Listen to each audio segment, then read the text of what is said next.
SG Consultancy Services. Study MBBS in Russia, Philippines, Uzbekistan.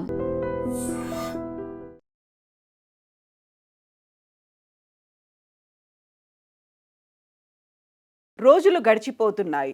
అయినప్పటికీ అంతులేని ప్రశ్నలు అలాగే మిగిలిపోయాయి. సమాధానాలు లేకుండా క్వశ్చన్స్గా మాత్రమే మిగిలిపోయాయి. మా ఆయన ఆచూకీ దొరికిందా? మా తండ్రి ఆనవాళ్ళు ఏమైనా కనిపించాయా? మా అబ్బాయి ఎముకలు కనీసం బూడిదైనా మాకు అందిస్తారా? ఇలా ఆశగా ఆవేదనతో ఎదురు చూస్తున్నటువంటి కుటుంబ సభ్యుల సంఖ్య ఇంకా అలాగే ఉంది. సిగాచి ఇండస్ట్రీస్ పాశమైలారంలో జరిగినటువంటి దుర్ఘటన భారీగా ప్రాణ నష్టాన్ని మిగిల్చింది. అయితే ఎలా జరిగింది అనేది ఒక పెద్ద క్వశ్చన్ మార్క్ అయితే ఎంతమంది మరణించారు అనేది కూడా ఇంకొక అతిపెద్ద క్వశ్చన్ మార్క్గా మిగిలిపోయింది. ఇప్పటికైతే అఫీషియల్గా 37 మంది చనిపోయారని చెప్తున్నప్పటికీ అది 40 దాటింది అనేది నిన్న రాత్రి వరకు అందినటువంటి సమాచారం. ఎంతమంది మరణించారు, 5 అయితే మిస్ అయ్యారు అనేది అఫీషియల్గా తెలుస్తున్నటువంటి లెక్కని బట్టి ఉంది. 143 మంది నిన్న విధుల్లో ఉన్నారు. మార్నింగ్ షిఫ్ట్, జనరల్ షిఫ్ట్లో వచ్చిన వాళ్ళలో 143 మంది ఉన్నారు. 30 మందికి పైగా ఆసుపత్రుల్లో క్షతగాత్రులుగా ఉన్నారు అనేది ఇప్పటికీ 12 డెడ్ బాడీస్ని ఐడెంటిఫై చేసి కుటుంబ సభ్యులకు ఇచ్చారు. సో భారీ ఎత్తున జరిగినటువంటి ఈ విస్ఫోటనం దుర్ఘటన అక్కడ 100 మీటర్లకు పైగా ఎగిసిపడినటువంటి శకలాలతో పాటుగా 2 కిలోమీటర్ల మేర భూకంప తీవ్రత అనేది కనిపించింది. వాహనాలు కావచ్చు, కిటికీ అద్దాలు కావచ్చు, పగిలిపోయినటువంటి దృశ్యాలనేవి 2 కిలోమీటర్ల విసినిటీలో కూడా కనిపించాయి. అంత రేడియస్తో ఉంది ఈ విస్ఫోటనం అనేది. యాక్చువల్గా మెయింటెనెన్స్ లోపం జరిగిందా, ఏం జరిగింది అనేది ఇప్పటికీ అంతు పట్టని వ్యవహారంగా ఉంది. ఇక national disaster rescue force NDRF చెప్తున్న దాన్ని బట్టి చూస్తే ఇండస్ట్రియల్ ఎక్స్ప్లోజన్స్, ఇండస్ట్రియల్ బ్లాస్ట్లకు సంబంధించి భారతదేశ చరిత్రలోనే 100 ఏళ్లలో ఎప్పుడూ జరగనంత ప్రాణ నష్టం సిగాచిలో జరిగింది అనేది. యాక్చువల్గా ఇది ఒక భయానకమైనటువంటి సంఘటన.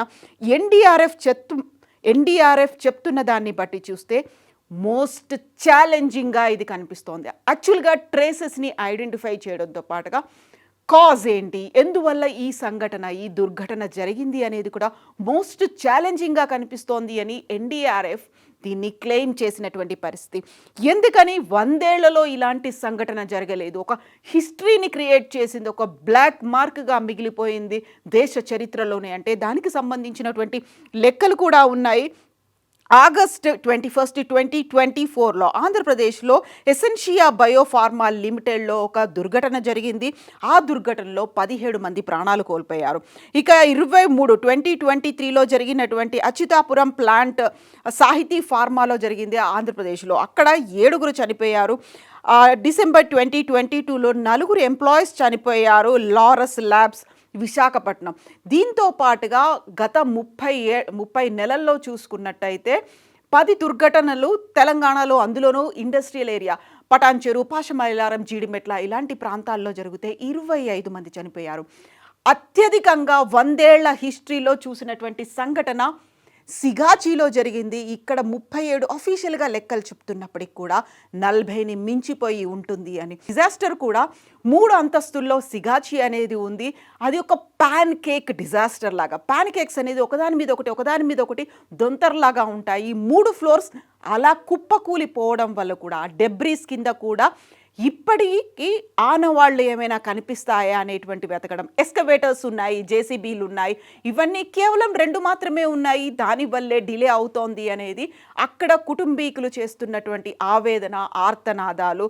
మా భర్త ఏమయ్యాడు, కొడుకు ఏమయ్యాడు, తండ్రి ఏమయ్యాడు, కనీసం బూడిదైనా ఇస్తారా? అలాంటి సిచ్యువేషన్ రావడానికి కారణం ఏంటి? రియాక్టర్లలో పేలుడు జరిగిందా, లేకుంటే మెయింటెనెన్స్ లోపం ఉందా, లేకపోతే సరైనటువంటి ఎక్విప్మెంట్ లేదా, మేనేజ్మెంట్ లేదా, సేఫ్టీ సెక్యూరిటీ పాటించలేదా? దీంతో పాటుగా ఫైర్ సేఫ్టీకి సంబంధించి NOC తీసుకున్నారా లేదా? బోల్డని క్వశ్చన్స్ అయితే ఉన్నాయి. అయితే అక్కడే 2 దశాబ్దాలుగా వర్క్ చేస్తున్నటువంటి ఒక పర్సన్ రాజనాల, తను వాళ్ళ అబ్బాయి ఇచ్చినటువంటి కంప్లైంట్ నేపథ్యంలో పోలీసులు కేసు బుక్ చేశారు. అయితే సిగాచికి సంబంధించినటువంటి యాజమాన్యం కావచ్చు, మేనేజింగ్ డైరెక్టర్లు కావచ్చు, ఇక్కడ ఉన్న వాళ్ళెవరు ఇప్పటికీ కనిపించకుండా పోయారు? ఏమయ్యారు? ఎందుకు అబ్స్కాండ్ అయిపోయారు అనేది కూడా ఇంకొక బిగ్ క్వశ్చన్ మార్క్. సిగాచీకి అంతర్జాతీయ స్థాయిలో అతిపెద్ద పేరుంది.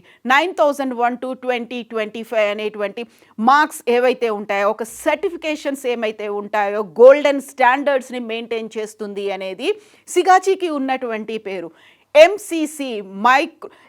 ఎంసీసీ ఉత్పత్తికి సంబంధించి భారతదేశంలోనే సిగాచి నెంబర్ 1గా ఉంటుంది. అక్కడ ఉన్నటువంటి లేటెస్ట్ టెక్నాలజీ కావచ్చు, సొల్యూషన్స్, రిఫైన్డ్ సొల్యూషన్స్ తయారు చేయడంలో ఎంసీసీకి ఉత్పత్తి చేయడంలో సిగాచి నెంబర్ 1 ప్లేస్లో ఉంది. అలాంటి సిగాచికి ఇప్పుడు 2 రోజుల క్రితం జరిగినటువంటి సంఘటనలో ఒక మచ్చ ఏర్పడింది. ఆల్మోస్ట్ 40కి పైగా దేశాల్లో ఈ ఉత్పత్తుల్ని ఎక్స్పోర్ట్ చేస్తుంది. సో ఒక బ్లాక్ మార్క్ పడడంతో షేర్ మార్కెట్లో వరుసగా 3వ రోజు కూడా సిగాచీవి పతనమైనటువంటి దృశ్యం అయితే కనిపిస్తోంది. అయినప్పటికీ కూడా సిగాచి యాజమాన్యం ఏమైపోయారు?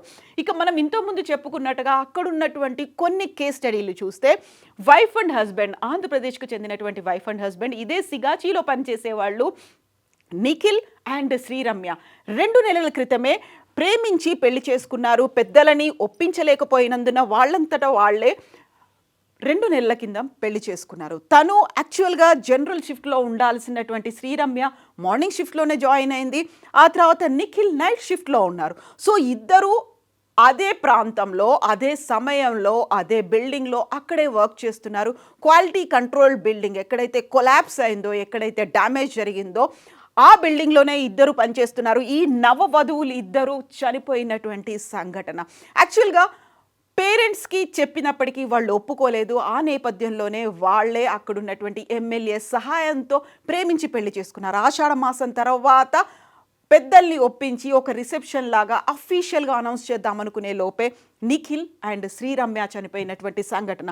దీంతో పాటుగానే ఇంకొక 7 నెలల గర్భిణి పూజ, బీహార్ నుంచి వచ్చినటువంటి పూజ, తన భర్త మాయమైపోయారు, మిస్ అయిపోయారు, ఎక్కడున్నారు, ఏ కండిషన్లో ఉన్నారు, కనీసం బూడిదైనా మిగులుతుందా లేదా అనేటువంటి కండిషన్లో పూజ ఎదురు చూస్తోంది. పూజకి సంబంధించి భర్తతో పాటుగా ఇంకొక 2 కుటుంబ సభ్యులు కూడా మరణించారు.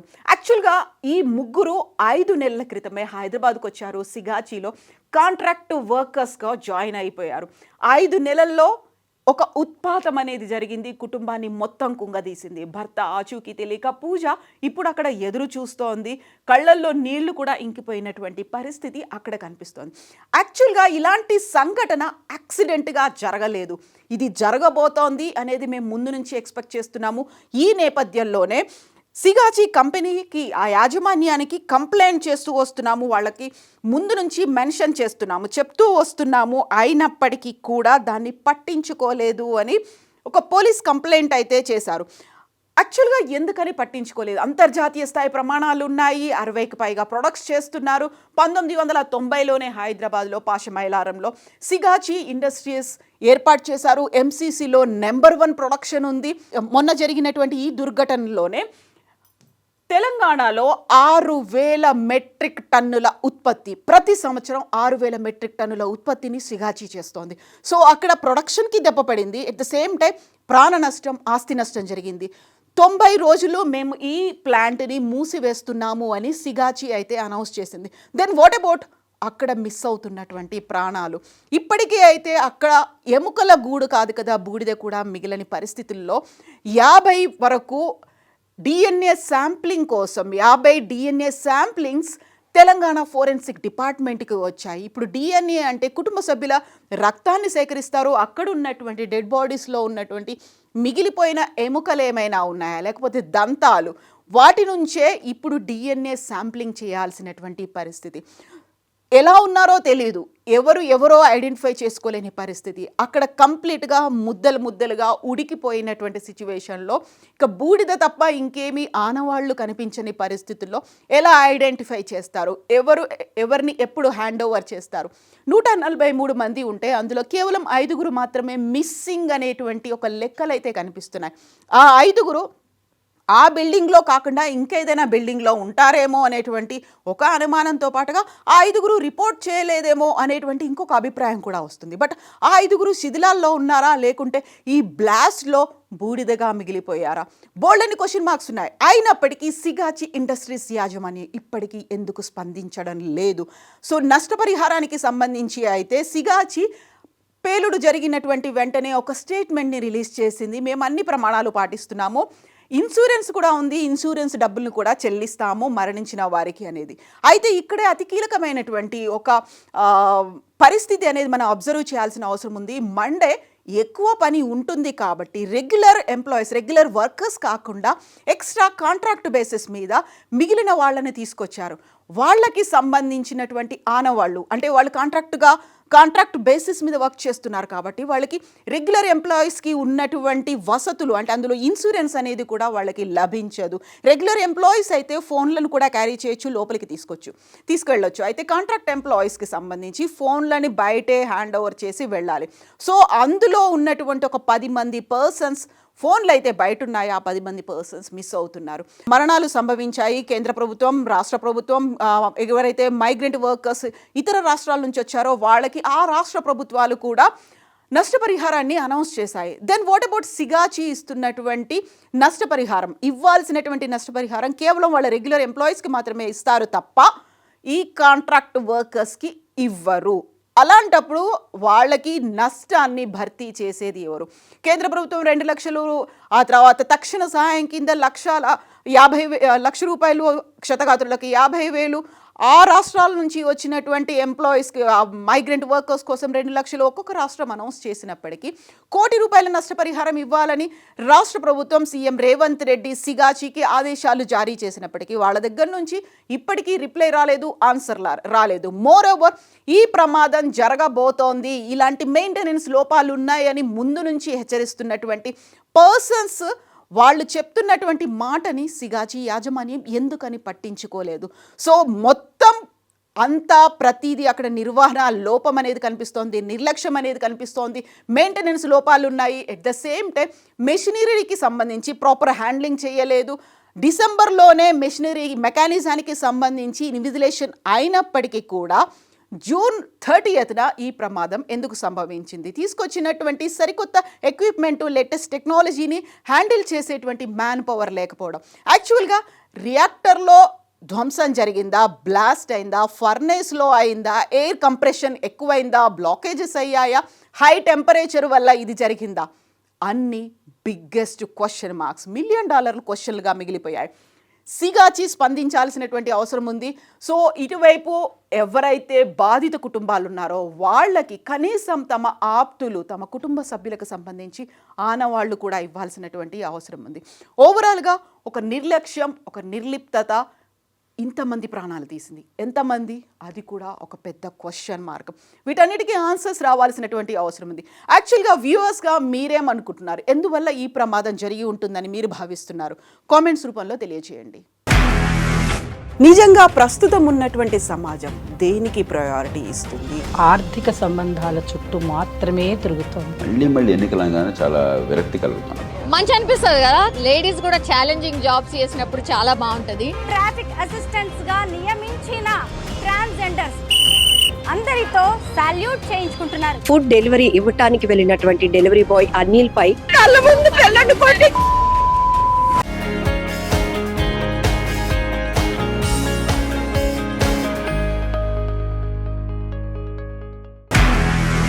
నిజంగా ప్రస్తుతం ఉన్నటువంటి సమాజం దేనికి ప్రయారిటీ ఇస్తుంది? ఆర్థిక సంబంధాల చుట్టూ మాత్రమే తిరుగుతోంది. మళ్ళీ ఎన్నికలంగానే చాలా విరక్తి కలుగుతున్నాం. మంచి అనిపిస్తుంది కదా, లేడీస్ కూడా ఛాలెంజింగ్ జాబ్స్ చేసినప్పుడు చాలా బాగుంటది. ట్రాఫిక్ అసిస్టెంట్స్ గా నియమించిన ట్రాన్స్జెండర్స్ అందరితో సాల్యూట్ చేయించుకుంటున్నారు. ఫుడ్ డెలివరీ ఇవ్వటానికి వెళ్ళినటువంటి డెలివరీ బాయ్ అనిల్ పై కళ్ళ ముందు పెళ్ళండుకోండి.